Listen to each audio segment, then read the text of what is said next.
Boa noite a todos.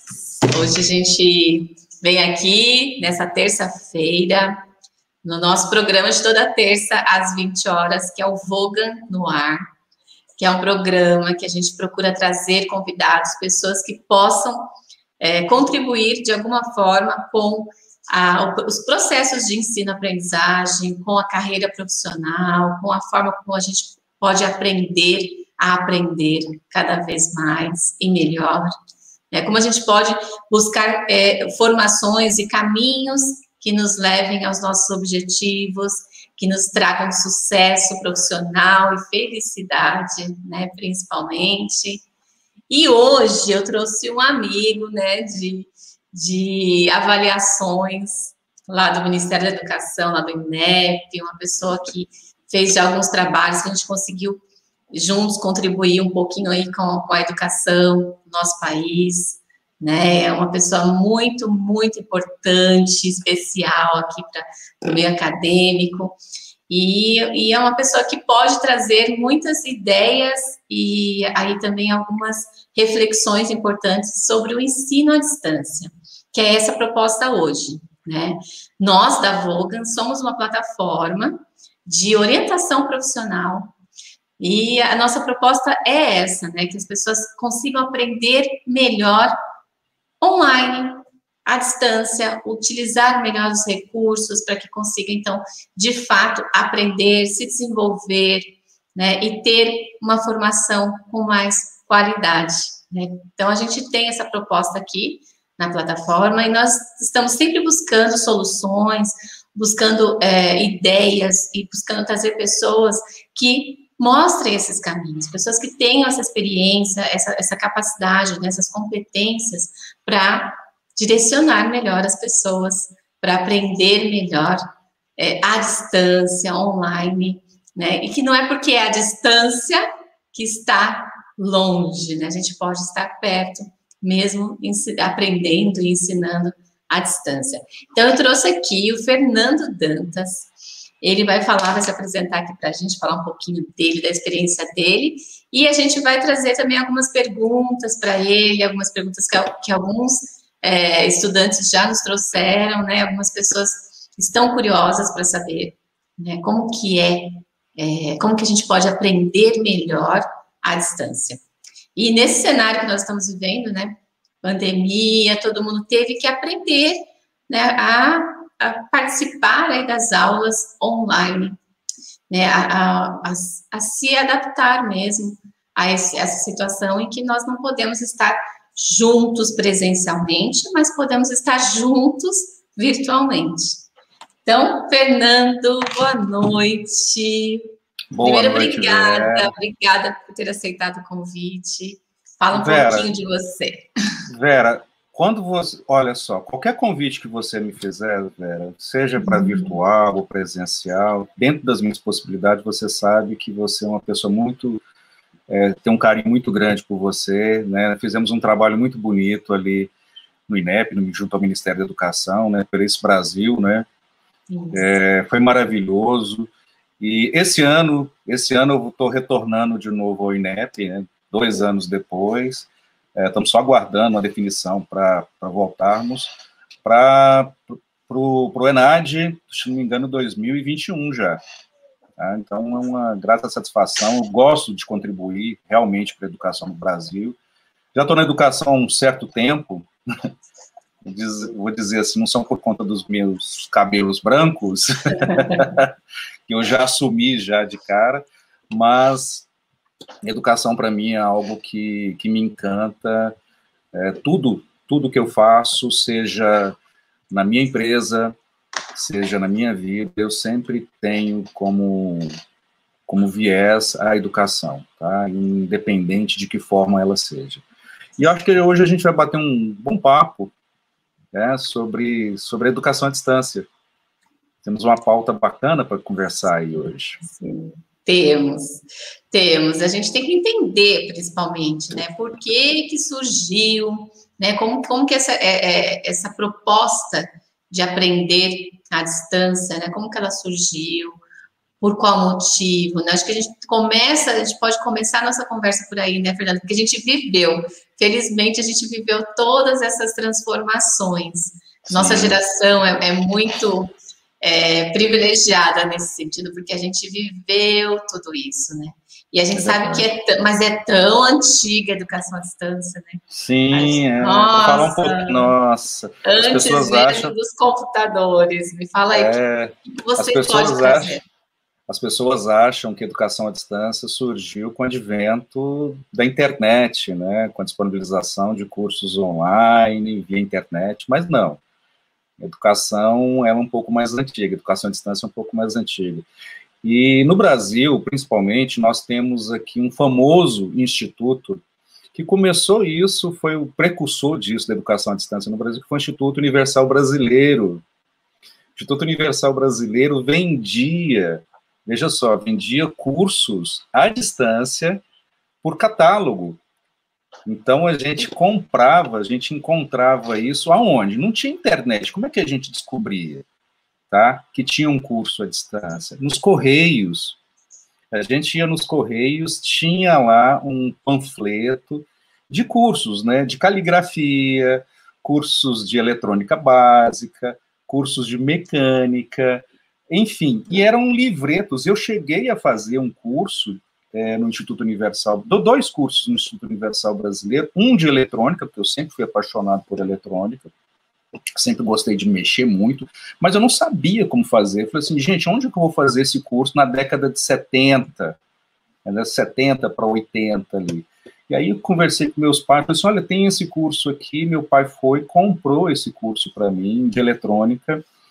Foi aí que eu peguei em casa, montei um laboratório com aqueles livrinhos ali, eu li o livrinho, tinha um kit que vinha junto, sabe, de ferro de solda, uns transistores, né, e eu fiquei encantado com aquilo ali, né, e aquilo me motivou de um tanto a aprender, porque eu não tinha professor, o meu professor era aquelas apostilas ali, entendeu? O faça você mesmo, né, então leia aqui, faça. Você imagina a dificuldade de você não ter com quem tirar dúvida, né? Então, esse momento foi um momento, assim, acredito que não só para mim, mas para muitos brasileiros mesmo, passaram pelo Instituto Universal Brasileiro e tiveram realmente uma profissão. Eu não segui essa profissão, mas, assim, hoje eu gosto muito de mexer ainda com eletrônica, e tudo que eu mexo com eletrônica é baseado nesse cursinho que eu fiz. Eu não vou falar que é curso pelos Correios, né? Os Correios era apenas um intermediador de divulgar os cursos do Instituto Universal Brasileiro. Depois disso, nós viemos aí com o advento, né, das BBS, dos Bulletin Board System, né, que é o antecessor da internet, que começou a dar, assim, alguns cursinhos, né, mas assim, de como mandar um e-mail via BBS, como você mandar uma mensagem para alguém, e na década de 90, a gente começa com o advento da internet, aquilo lá foi uma transformação muito grande, na década de 94, 95, mais ou menos, que foi um grande boom. As pessoas começaram a buscar informações na World Wide Web, né? Então, a educação à distância tinha pouquíssimas ainda iniciativas de cursos EAD. As pessoas começaram realmente a aprender sozinhas, né? Ou seja, nós entrávamos na internet, nossa, deixa eu visitar aqui o Museu do Louvre, só por foto, deixa eu visitar as muralhas da China. Então, a gente considera isso também como educação à distância, né? Não tem o papel ainda do educador ali, mas a internet já foi um grande disseminador da educação no planeta. E por volta ali dos anos 2000, mais ou menos, que algumas empresas que já davam cursos presenciais, isso começou muito, os precursores ainda foram os cursos de informática, que eles começaram efetivamente a pegar aqueles cursos de Word, Excel, CorelDRAW, né, Paint, Windows, e começaram a migrar para a educação à distância, assim, não eram nem videoaulas, eu vou dizer assim, eram cursos assim, que eles colocavam uma apostila lá, para você, você lia, fazia um exercício, você fazia no seu computador, não tinha um papel do instrutor, tinha um papel... Começou ali muito timidamente o papel do tutor, que de vez em quando entrava lá, tipo, você postava uma dúvida, de vez em quando o tutor entrava e tirava a tua dúvida, né? Mas, assim, ainda assim, era o papel muito do estudante, sozinho, né, tendo que aprender. Agora, vamos colocar aqui, muito recentemente, né, que isso melhorou muito, até porque velocidade da internet, banda larga da internet melhorou muito, né? Hoje nós temos uma conexão, o que nós estamos fazendo aqui, eu estou em Brasília, Vera está em São Paulo, a gente está fazendo uma transmissão em tempo real, numa aula real, para vocês, 2 professores, entendeu? Em lugares equidistantes, a mais de 1.000 quilômetros de distância, falando para pessoas que estão aí agora, entendendo? Assistindo essa aula. Então, olha que interessante. Hoje nós conseguimos, e aí, por exemplo, você pode agora, no YouTube, pode pegar, mandar a sua dúvida aí, que nós recebemos a dúvida aqui, e nós já podemos responder de cara para você. Então, hoje, a educação à distância, ela está muito avançada. Ainda vai avançar mais, Vera, ainda vai avançar mais. Vai chegar no momento, na década... Eu me lembro que em 1998, eu dando aula, eu falava assim, olha, daqui a alguns anos, eu não vou vir na sala de aula mais dar aula, e vocês vão me ver na sala de aula dando aula. O que eu dizia? Eu dizia que iria ter uma imagem minha holográfica, ou seja, isso é totalmente possível. Se você tiver hoje 3 câmeras, é possível você fazer uma filmagem, você falando para uma turma e eu aparecer lá na sala de aula de forma holográfica. Sim. Lógico que no Brasil ainda está em passos muito lentos, mas já existem muitas iniciativas ao redor do mundo onde o professor não se desloca mais para a sala de aula, ele já está, por exemplo, na sua casa, dando a tua aula de forma, está gravando, como se eu estivesse aqui, você aí, e a gente está aparecendo lá na sala de aula de forma holográfica, como se fossem 2 pessoas reais.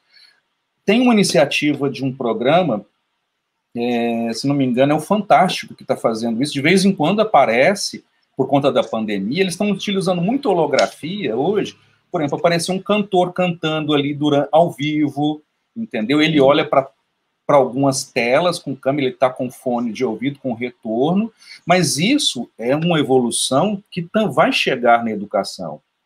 E eu acho muito bacana essa evolução, porque a gente não fica preso dentro daquele modelo tradicional, um aluno sentado atrás de outro aluno, tendo que aprender só aquele conteúdo que está ali no currículo, entendeu? As possibilidades são muito maiores, né, do que um currículo tradicional.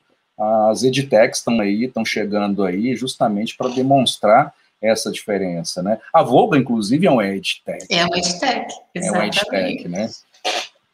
Muito legal. E aí você já vem falando também aí, lógico, né, dessa importância do ensino à distância, né? Porque, realmente, se a gente parasse para olhar, né, toda essa evolução, como ela é necessária, como ela, principalmente agora, que a gente precisa, né, desse recurso, a gente precisa continuar estudando, a gente precisa continuar vivendo, e aí a gente tem essa oportunidade, né, com a tecnologia, mas é preciso olhar para isso com a importância que realmente tem, né? Dando essa importância que realmente tem. Porque as pessoas precisam entender que estudar à distância é estudar, é aprender de uma forma diferenciada, numa outra modalidade, mas a proposta continua a mesma, é uma plataforma que você está utilizando, um recurso para estudar, assim como qualquer outro recurso, né? E para você, assim, Fernando, qual seria essa importância? O que você poderia elencar para a gente de importância com o ensino à distância? Olha, Vera, eu percebo o seguinte, com o advento da pandemia, nós percebemos o seguinte, nós temos 3 níveis de educação. Nós temos a educação básica, educação média e educação superior. Quando nós olhamos assim para a educação, eu quero falar um pouquinho da educação básica, tá? Que talvez seja a que mais está sofrendo com isso. E quando eu falo assim, educação básica, são aquelas crianças de 3 anos, 4, 5, 6 anos, que estão na alfabetização, tá? Os professores ainda estão tendo muita dificuldade de ensinar as crianças a se alfabetizarem no ensino online. Por quê? Porque toda a formação deles, todo o processo pedagógico que eles tiveram, foi no processo de ensino-aprendizagem presencial, é de pegar na mão, sim, é de escrever o beabá, entendeu? Que nem se usa mais hoje, né? De ensinar como é que se escreve. Então, você imagina, isso hoje foi transferido para os pais. E os professores não conseguem aliar isso, né, à vida, né, dos pais. Porque os pais estão em casa também, mas os pais estão trabalhando. Então, a criança vai para frente do computador e ela fica praticamente ilhada sozinha, até porque ela, apesar de ela ter um cérebro muito mais maleável, aprender muito mais rápido do que a gente, mas mesmo assim é difícil, porque o aprender é pegar numa caneta, entendeu? Aprender a desenhar. E eu estou olhando aqui na tela do computador, como é que eu ensino isso? Então, isso é um grande desafio.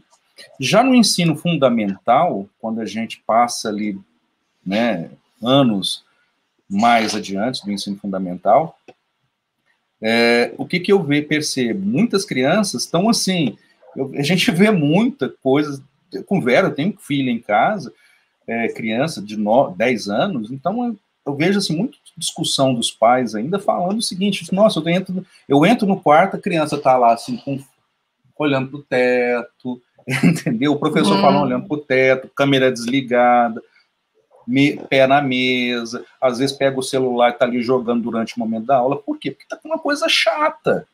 E está chato por quê? Porque não é fácil. Vamos colocar assim, não é fácil você ficar sentado na frente de um computador 4 horas direto assistindo uma aula. Já é muito difícil no presencial, imagina então no online, onde você está em casa, você tem banheiro, que você vai a hora que você quiser, você tem água que você toma na hora que você quiser, você come, você tem tudo ali ao acesso, você tem a cama, às vezes a criança está ali no quarto, tem a cama atrás, ela desliga o celular, vai deitar ali na cama, entendeu? E a aula rolando, ou seja, porque é muito difícil. Já na educação do ensino médio, eu percebo o seguinte, os jovens, eles entenderam realmente o que é educação à distância, e estão ali mandando ver. Boa parte dos estudantes, né, que tem acesso, isso é muito importante, né, boa parte dos jovens que têm acesso à internet de qualidade, que isso não é uma realidade, infelizmente, não é uma realidade do Brasil. Nós estamos falando, assim, de grandes centros, por exemplo, nós estamos falando de São Paulo, Rio, Brasília, Belo Horizonte, são centros que têm uma tecnologia, uma internet de alta qualidade. Mas, se a gente for para as periferias dessas cidades, eles não têm.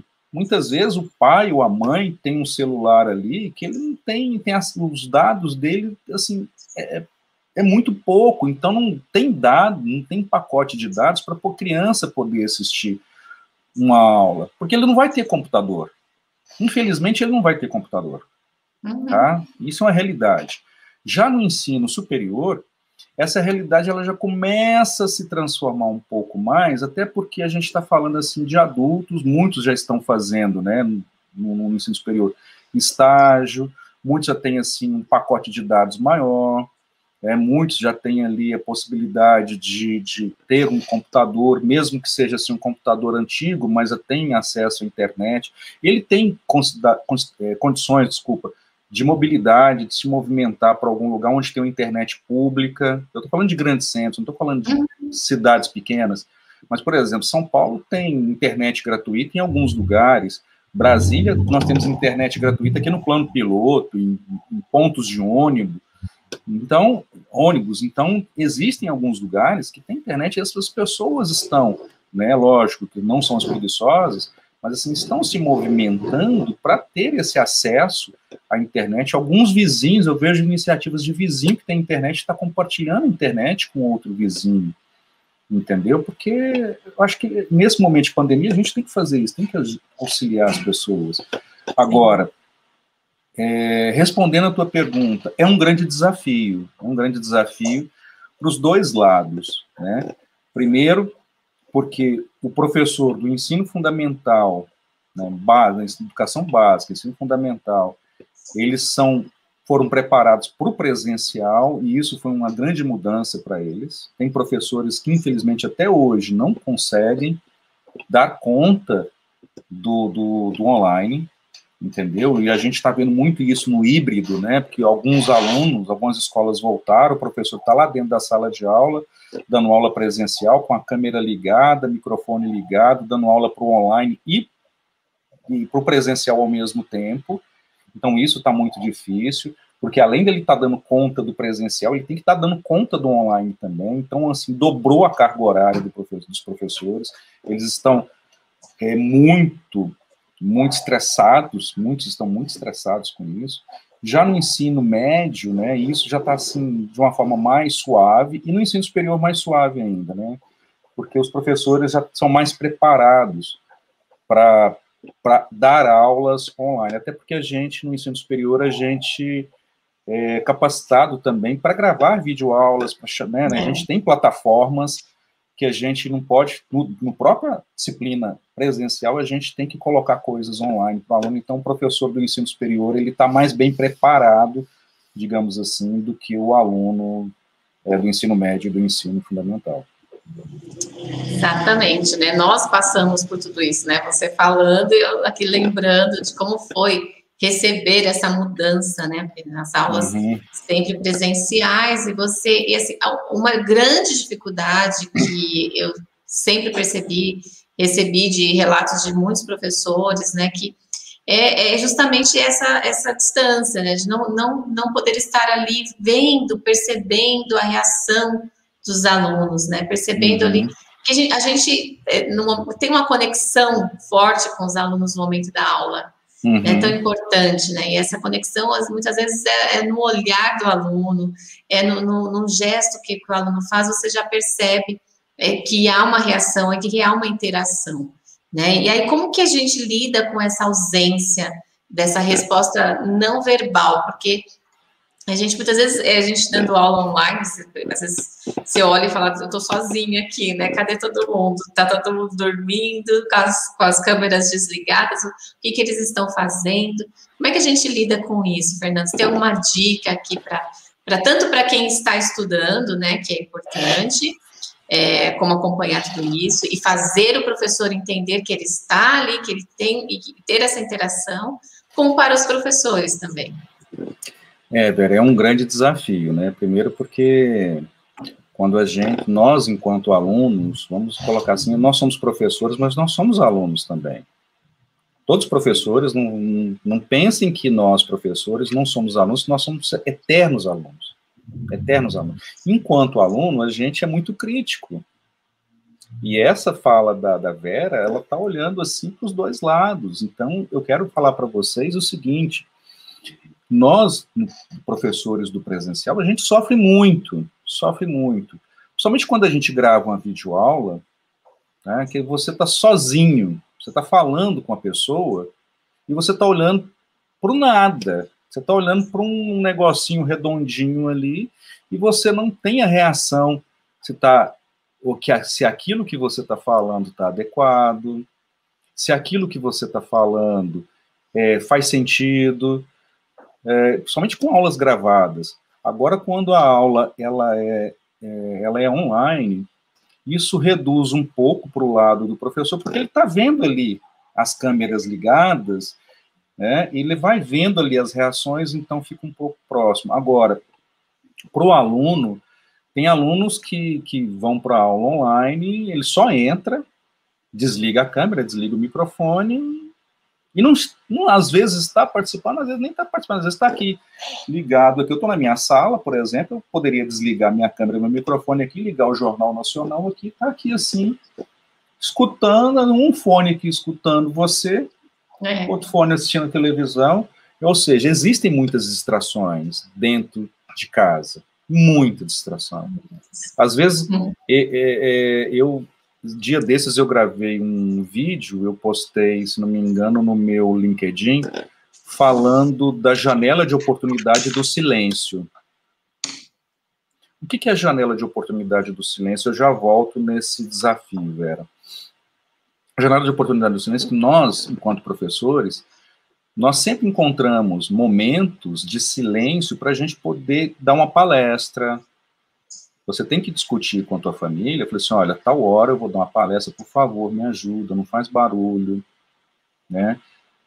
Mas muitas vezes isso só não resolve, porque às vezes passa o carro da pamonha aqui na rua. Do ovo.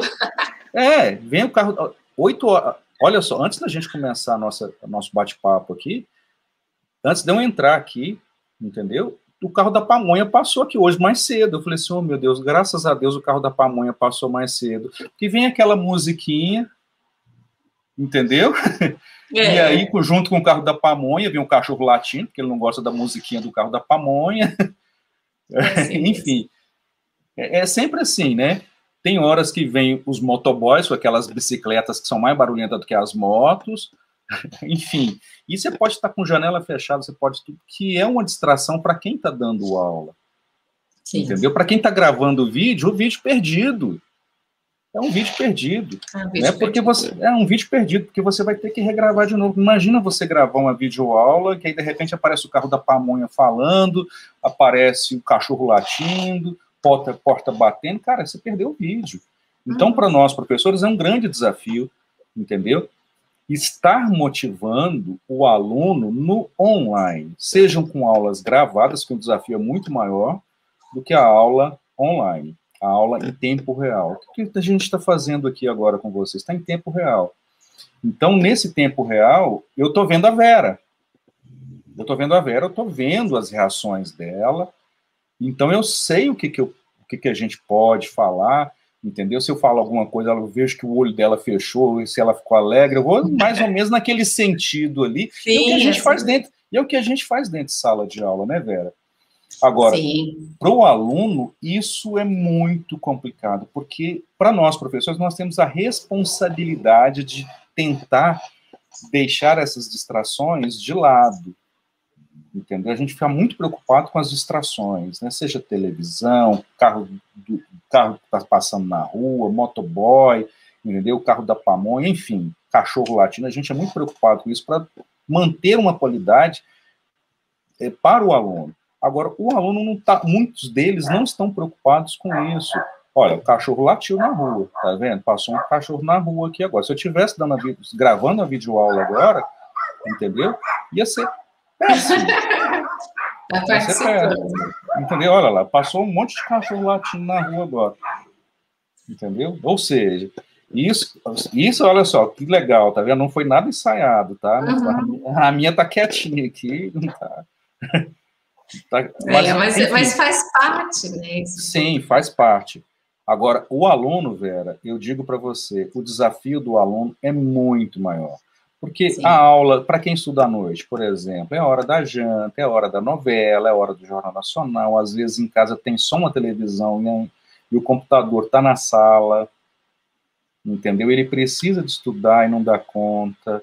Às vezes é um filho que chama atenção, às vezes é uma criança que está chorando, entendeu? Então é muito complicado, né? Sim. Muito complicado. Então, mas assim, desculpa, mas assim, esses desafios a gente também enfrenta presencialmente, né? Eu também quero falar um pouco com você sobre isso, já, né, tocando nessas questões que você tem falado sobre esses desafios que a gente enfrenta na aula à distância, aqui online, mas lá na sala de aula também, assim, as distrações são inúmeras, assim, o desgaste que o professor tem para manter os alunos conectados presencialmente também ali com eles, que conter essas distrações que são inúmeras, né? E também, assim, manter o tempo todo o aluno interessado na sua aula. é muito complicado. É um grande também, desafio. É muito desgastante também. Sempre foi um grande desafio para a gente. Como você falou, acho que você colocou muito bem essa questão de o mais importante é estar interessante. Porque quando você deixa a sua aula interessante, quando as pessoas percebem que aquele vídeo gravado mesmo, sabe, aquela aula online que ele está tendo naquele momento, tanto quanto a presencial, ela precisa ser muito interessante.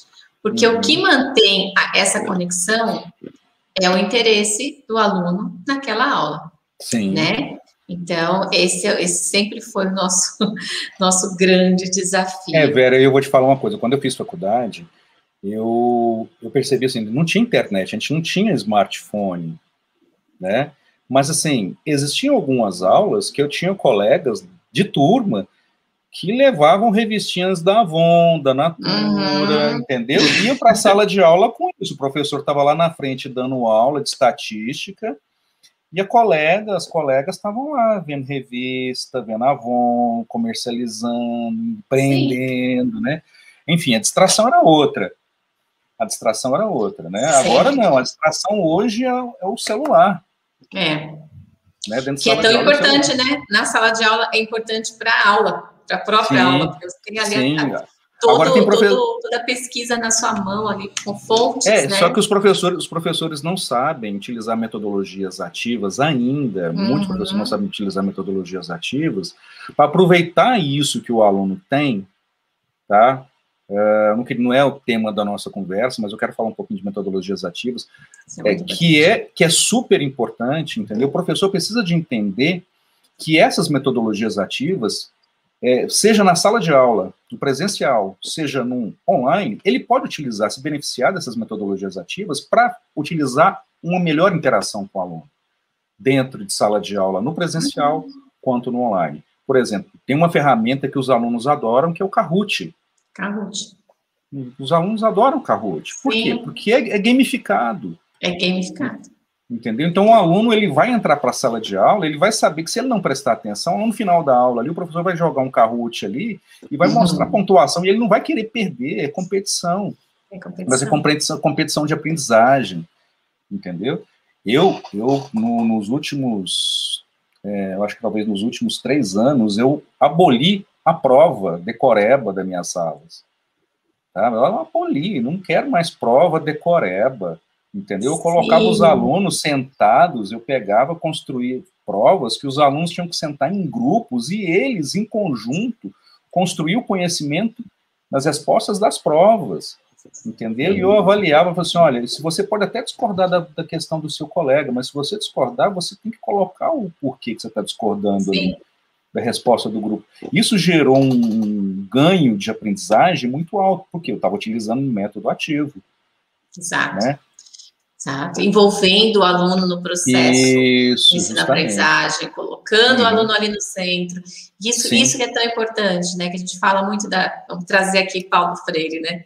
A gente fala muito da questão da autonomia, do quanto é importante o estudante, não, o aluno, ele assumir essa responsabilidade nesse processo de aprender, que a responsabilidade é muito dele também, não para o professor. E as metodologias ativas, elas trazem exatamente essa proposta e mostram para o aluno, olha, você faz parte, se você não estiver junto nesse processo, não vai acontecer, nós não vamos atingir esse objetivo. Então, fundamental, mesmo à distância, né? Eu sempre falo também para os nossos educadores digitais, né? O Fernando é um dos educadores digitais aqui com a gente, ele tem os cursos aqui na Voga, e é bem interessante. Dois por enquanto, e vem mais, né? Então, ele traz aí curso de Excel, muito legal, de uma forma bem dinâmica, né, como aprender, e exatamente isso, como aprender fazendo, né, na prática, não só ali no discurso, né, gestão estratégica também, né, falando de questões, assim, práticas, que é disso que a gente precisa, né, e, assim, é possível desenvolver a prática online, desde que você esteja envolvido, desde que você esteja participando. E isso também acontece somente dessa forma no presencial. Não adianta você estar lá na aula presencialmente, mas não estar envolvido. né? Só que online, você tem que se dedicar ainda mais, você tem que se envolver ainda mais, porque, né, ali a sua responsabilidade fica ainda mais, né, latente. Você tem que estar junto naquele momento, envolvido totalmente no processo. Eu percebo uma diferença, viu, Vera, para nós encerrarmos esse tópico do presencial para online, que é muito assim, quando no presencial, nós temos a responsabilidade de passar o conteúdo para o aluno, e a gente tenta, nós professores que somos assim, envolvidos com a educação, apaixonados pela educação, a gente simplesmente não joga lá um PowerPoint, lá discute, nada, não é isso. Né? A gente coloca lá, mostra. Eu já passei aula minha com um slide. Passei 3 horas dando uma aula, e 3 horas com apenas um slide. Ou seja, por quê? Porque um slide, você pode com um slide discutir tanta coisa, você não precisa ficar passando slide. Tem professor que fica assim, rei do PowerPoint, né? De ler PowerPoint. Infelizmente, é o rei do PowerPoint de ficar lendo PowerPoint. Mas os alunos que vêm, esses professores, ficam lá, assim, mortos, não discutem, entendeu? Porque ele acha que a responsabilidade do aprendizado é do professor e não do aluno.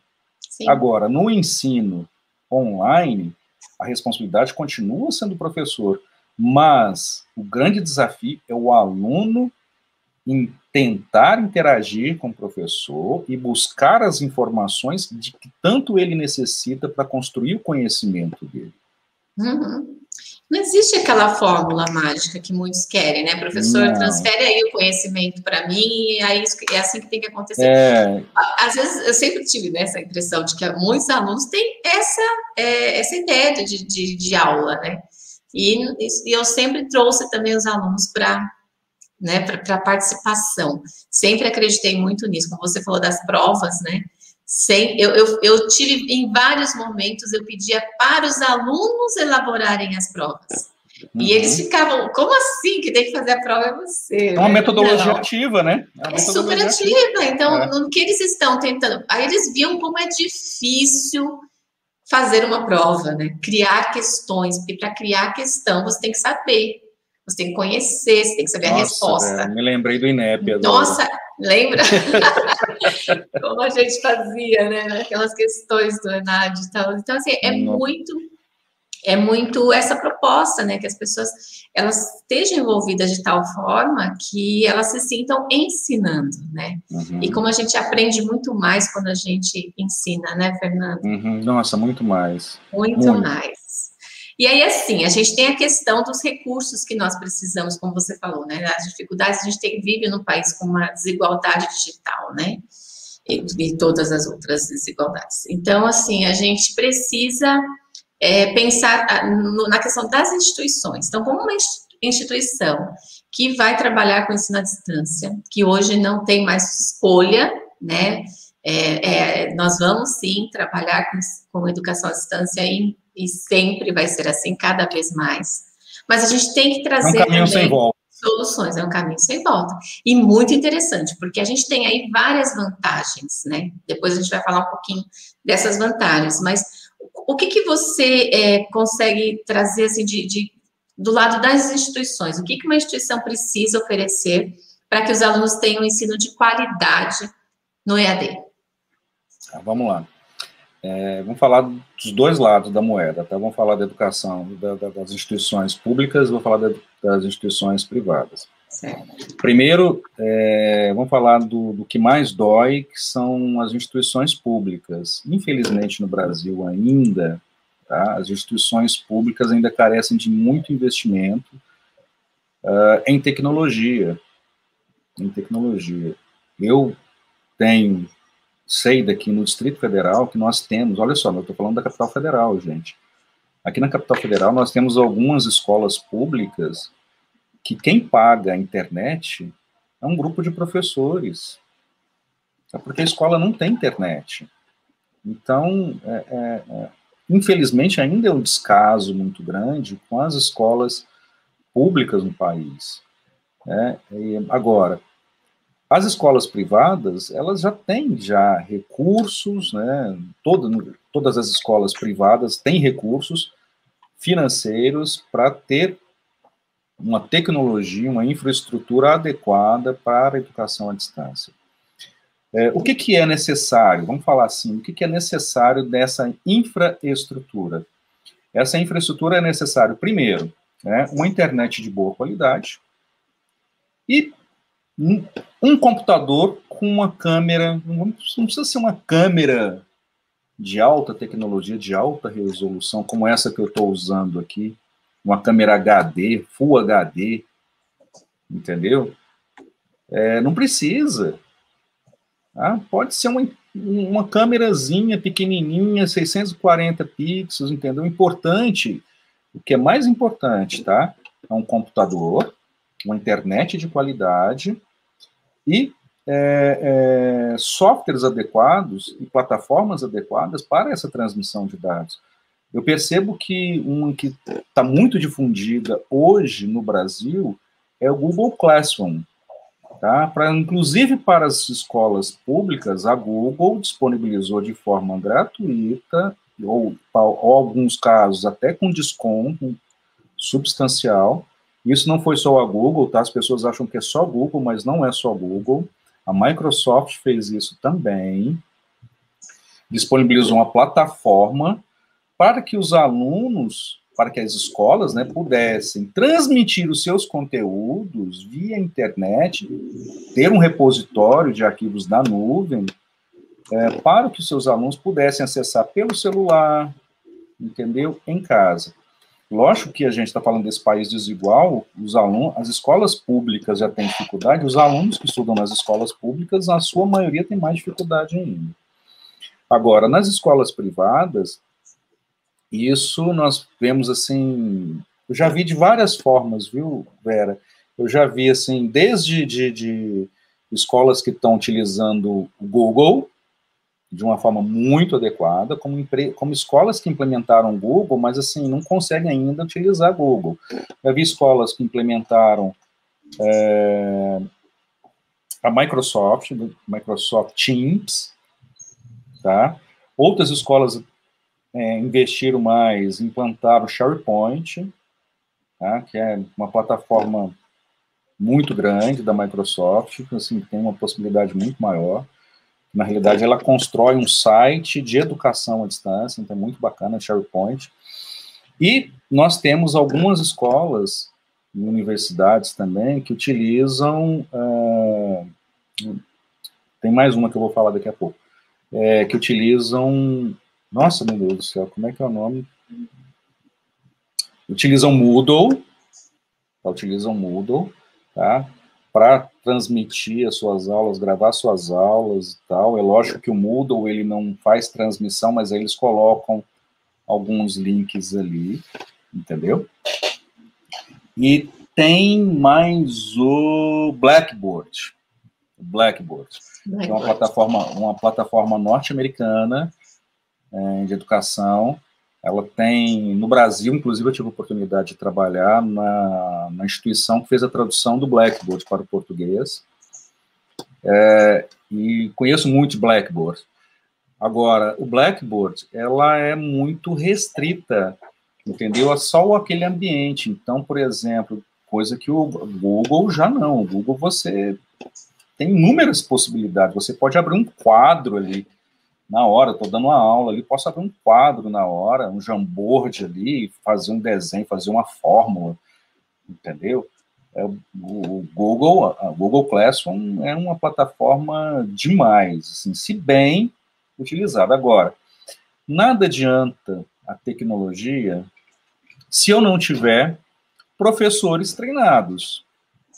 Então, não adianta investir em tecnologia se as instituições públicas ou privadas não fornecerem capacitação e treinamento para os professores, para toda a equipe que vai participar dessa educação à distância.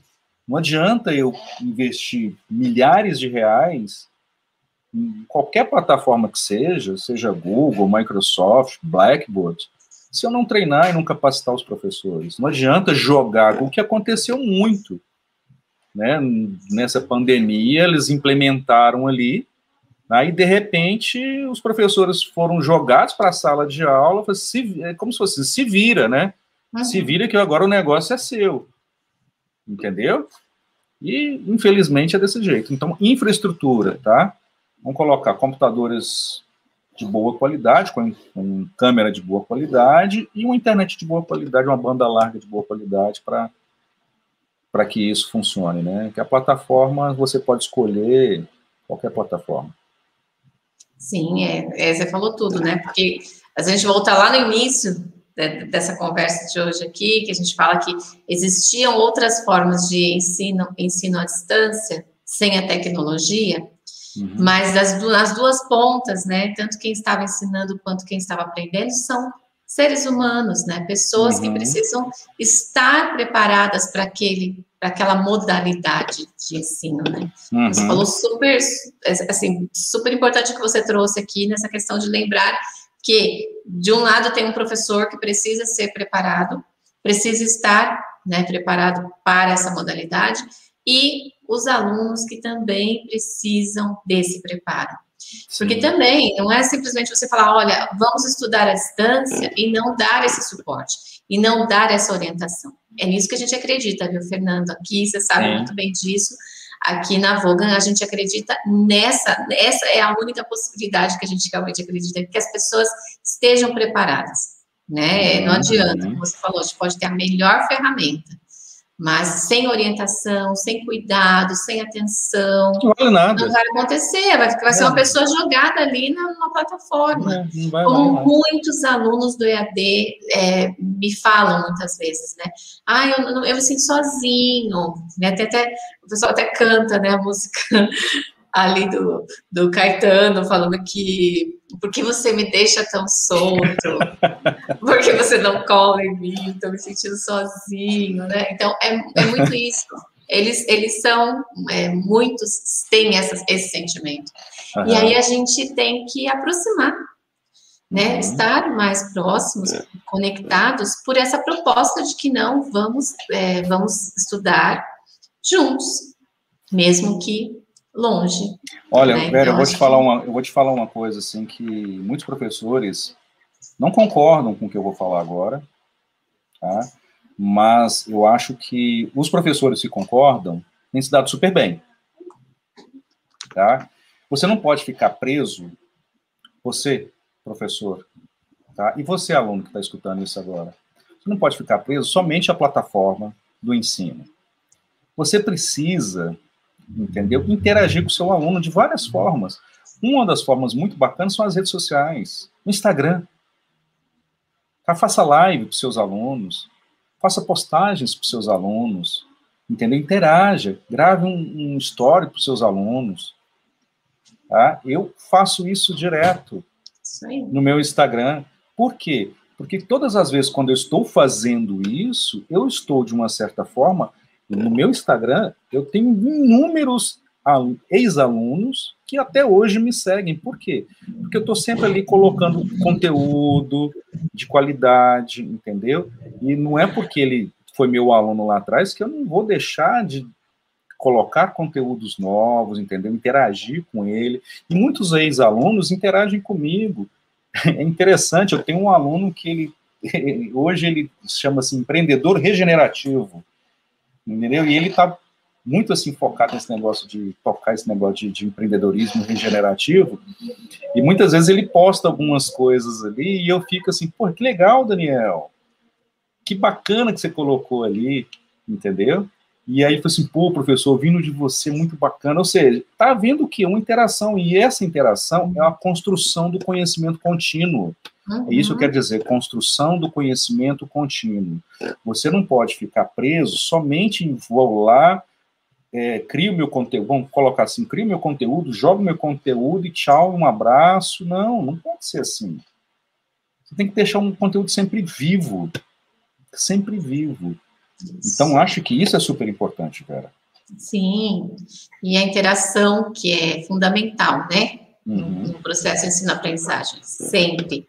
E aí, assim, agora a gente vai falar de vantagens, né? Das vantagens, porque são muitas vantagens. E a gente tem que lembrar de como é difícil, muitas vezes, você ir para a faculdade ou ir lá, né, para a sua escola e para assistir uma aula presencial. Então, aí tem vários investimentos que a gente faz de tempo, né, e outros investimentos financeiros também. Então, eu queria que você falasse um pouquinho sobre as vantagens que você enxerga no ensino à distância, Fernando. São inúmeras, né? Talvez tenha mais vantagem do que desvantagem.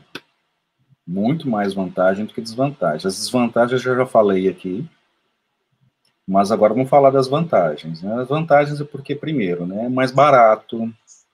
Primeira coisa, bolso, dinheiro, tá? Você estudar à distância é muito mais barato do que você estudar presencialmente. Por que que é mais barato? Porque você vai estudar de onde você quiser, seja na sua casa, no seu trabalho, entendeu? Você não vai ter problema com trânsito. Imagina uma cidade como São Paulo, você ter que se deslocar, muitas pessoas se deslocam de ônibus, 2, 3 ônibus, metrô, para chegar na sala de aula, depois ainda termina a aula e tem que pegar 2, 3 ônibus para chegar em casa, e depois dorme, vai jantar ali 1h da manhã, meia-noite, 1h da manhã. Os que chegam cedo, chega meia-noite em casa. Mas vai jantar ali meia-noite e meia, 1h da manhã, para acordar ali 5h da manhã para pegar mais transporte público, enfim, depois chegar no final da noite, arrebentar, ainda vai para a escola, vai para a faculdade, entendeu? Então, quando você reduz primeiro, né, você melhora a qualidade de... Eu quero falar de qualidade de vida, né? Estudar online, melhorar a qualidade de vida, porque você está, somente nesse momento de pandemia, imagina, você está em casa, não está se arriscando, né, não está se reunindo com outras pessoas, né, você está economizando dinheiro, né, você está economizando tempo, você está tendo uma qualidade de vida muito melhor, porque você vai descansar mais, vai se alimentar melhor, no horário melhor, vai dormir melhor, entendeu? Então, o ensino à distância, ele tem, assim, muitas vantagens, principalmente na questão da qualidade de vida. Eu falo assim, a principal vantagem, melhoria na qualidade de vida. Sim. Essa é a principal, né? É a principal. Se a gente olhar, eu fico lembrando, né, da minha época de graduação, ensino médio, né, e graduação, como era difícil, né, como era complicado, tudo isso, envolver todo esse trabalho, os estudos, né, o tempo que se levava, que você perdia, na verdade, porque é um tempo perdido, de você ficar se deslocando, e também muito, muito complicado, né, de dedicação, em termos de dedicação física mesmo, né, de você ter que estar o tempo todo pensando no seu tempo, em como se organizar para estar lá todos os dias naquelas aulas. Quando em casa, a gente consegue, além de conciliar tudo isso, né, de uma forma muito mais tranquila, também fazer outras coisas que você não pode fazer quando você está no ensino presencial. Justamente. Então, você pode colocar ali na sua agenda outras coisas que você consegue fazer, porque economiza o tempo, né, que é tão precioso. Higiene é melhor, alimentação é melhor. Alimentação é melhor. Né, como a Ivolaine aqui falando, olha, é muito, muito mais barato. Né? Então, o dinheiro que você economiza, você consegue investir em recursos e montar um cantinho de estudo na sua casa, nem que seja um cantinho pequeno, né? O seu estúdio, né? Para estudar mesmo, para você, para a sua família.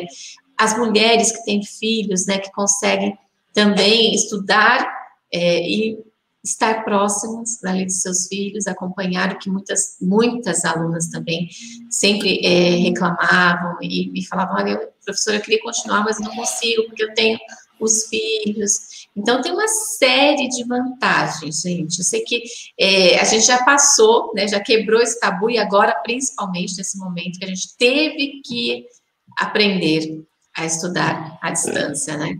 Mas aí a gente consegue ver todo o valor que tem por trás disso. Né? Claro. Então a gente consegue ver todas essas vantagens. O financeiro é apenas um deles, né? Sim. Por isso que eu falo assim, talvez a principal vantagem é a qualidade de vida. Você ganha muito qualidade de vida. Eu lembro também, você também viveu isso, né? E muitos aqui que estão assistindo, com certeza, nós não tínhamos, como você falou, internet, então as nossas pesquisas eram sempre leituras de livros e vários livros. Isso é uma coisa que eu tenho sentido muita falta, e a gente trabalha muito aqui também na Voga, né? Esse resgate da leitura, de você estudar com livros ali. Então, o conteúdo, gente, é fundamental. O Fernando trouxe várias dicas aqui, né, dos recursos que a gente precisa, de como é importante para a gente poder ter uma vida, né, mais organizada em termos de estudos, mas conteúdo, como ele falou muito bem também, né, a gente também precisa buscar esse conteúdo. Não é só esperar que tudo venha ali na aula online. E essa prática teria que ser tanto presencial quanto à distância.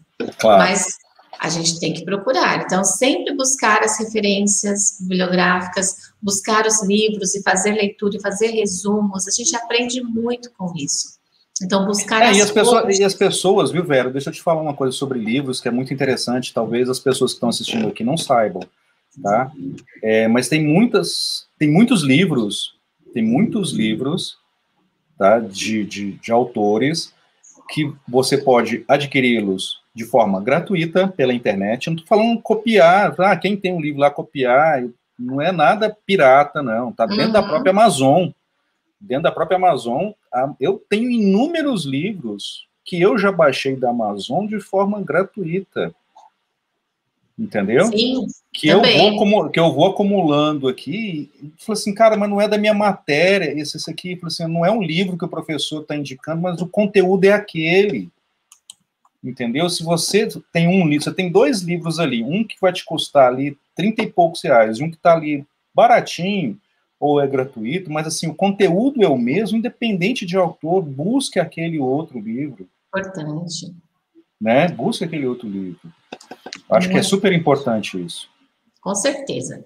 Fernanda, então a gente já vai chegando aqui no finalzinho da nossa live.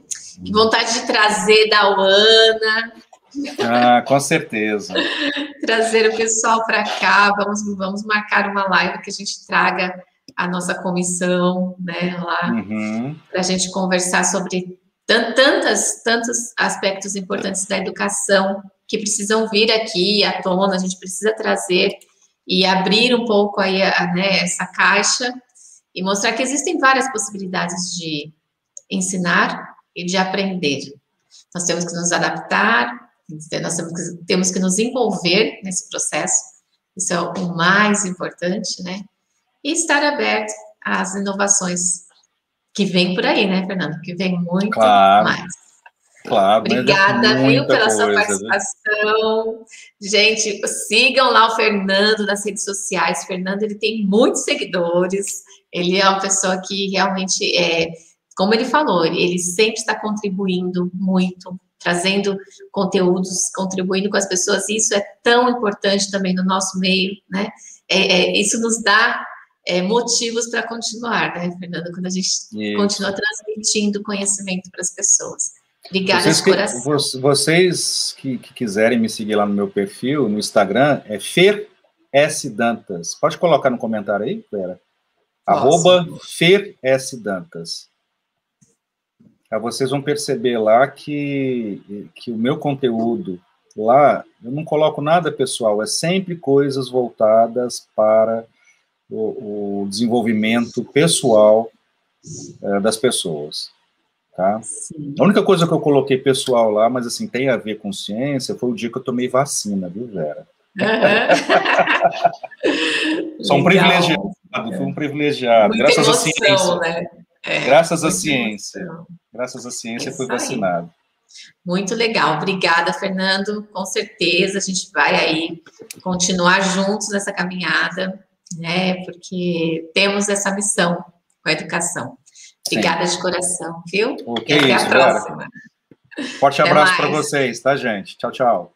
Tchau, tchau.